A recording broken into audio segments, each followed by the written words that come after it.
நண்பர்கள் அனைவருக்கும் இனிய காலை வணக்கம். தங்கம் விலை பார்த்தீங்கன்னா கடந்த 2 நாள்ல ரூ. 2000 மேல அதிகரிச்சது நண்பர்களே. இதனை தொடர்ந்து இன்னைக்கு பார்த்தீங்கன்னா சரிஞ்சிருக்கு. பெரிய லெவல்ல சரியில்ல நண்பர்களே, லைட்டா தான் சரிஞ்சிருக்கு.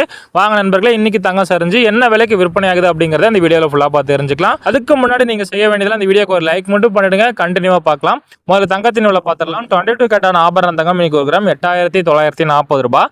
கிராமுக்கு 35 ரூபாய் சரிஞ்சிருக்கு நண்பர்களே. இதுல சவரன் பார்த்தீங்கன்னா 71520 ரூபாய். சவரனுக்கு 280 ரூபாய், கிட்டத்தட்ட ஒரு 300 ரூபாய் இன்னைக்கு சரிஞ்சிருக்கு நண்பர்களே. சரி நண்பர்களே, நம்ம சேனல் யாராவது ஃபர்ஸ்ட் டைம் இன்னைக்கு தான் பாக்குறீங்க அப்படின்னா நம்ம சேனல்ல டெய்லியுமே தங்கம் மற்றும் வெள்ளி விலையை அக்யூரேட்டா அப்டேட் பண்ணிட்டே இருக்கிறேன். மறக்காம சப்ஸ்கிரைப் பண்ணி வச்சுக்கோங்க. உங்களுக்கு தங்கம் வாங்குறதுக்கு ரொம்பவே யூஸ்ஃபுல்லா இருக்கும். கூடவே இந்த வீடியோக்கு ஒரு லைக் மட்டும் பண்ணிடுங்க. வாங்க அடுத்து சுத்த தங்கமான 24 கேரட் தங்கம் என்ன பிரைஸ் அப்படிங்கறத பார்க்கலாம். இதுல ஒரு கிராம் 3753 ரூபாய். இதுல கிராமுக்கு ஒரு 38 ரூபாய் சரிஞ்சிருக்கு நண்பர்களே. இதுல சவரன் பாத்தீங்கன்னா 78024 ரூபாய். சவரனுக்கு 304 ரூபாய் சரிஞ்சிருக்கு நண்பர்களே. நம்ம சேனல்ல நிறைய நண்பர்கள் தொடர்ந்து பாக்குறீங்க, ஆனா சப்ஸ்கிரைப் பண்ணாம பார்த்துட்டு இருக்கீங்க. நீங்க சப்ஸ்கிரைப் பண்ணலனா கூட பரவாயில்ல நண்பர்களே. இப்போ இந்த வீடியோக்கு ஒரு லைக் மட்டும் பண்ணிடுங்க. வாங்க அடுத்து வெள்ளியின் விலை பார்க்கலாம். வெள்ளி விலை லைட்டா தான் நண்பர்களே சரிஞ்சிருக்கு. இதுல ஒரு கிராம் பாத்தீங்கன்னா 111 ரூபாய். கிராமுக்கு 1 ரூபாயும். கிலோ கணக்குல வாங்குனீங்கன்னா ஒரு 1000 ரூபாய் சரிஞ்சு 1,11,000க்கும் இன்னைக்கு வெள்ளி விற்பனை பண்றாங்க நண்பர்களே. சரி நண்பர்களே, இன்னைக்கு இதுதான் தங்கம் மற்றும் வெள்ளியின் விலை நிலவரம். மீண்டும் நாளை பதிவில் உங்களை சந்திக்கிறேன். நம்ம சேனல் இது வரைக்கும் சப்ஸ்கிரைப் பண்ணலாம், மறக்காம பண்ணிக்கோங்க நண்பர்களே. தங்கம் விலை குறைஞ்சா உங்களுக்கு வாங்குறதுக்கு ரொம்பவே யூஸ்ஃபுல்லா இருக்கும். ஏன்னா டெய்லியுமே தங்கம் விலை பதிவு பண்ணிட்டே இருக்கிறேன். கூடவே இந்த வீடியோக்கு ஒரு லைக் மட்டும் பண்ணிடுங்க. நீங்க பண்ணக்கூடிய ஒவ்வொரு லைக்கும் தான் நான் போடக்கூடிய டெய்லி வீடியோக்கு எனக்கு ஒரு மோட்டிவேஷனா இருக்கும். நன்றி நண்பர்களே.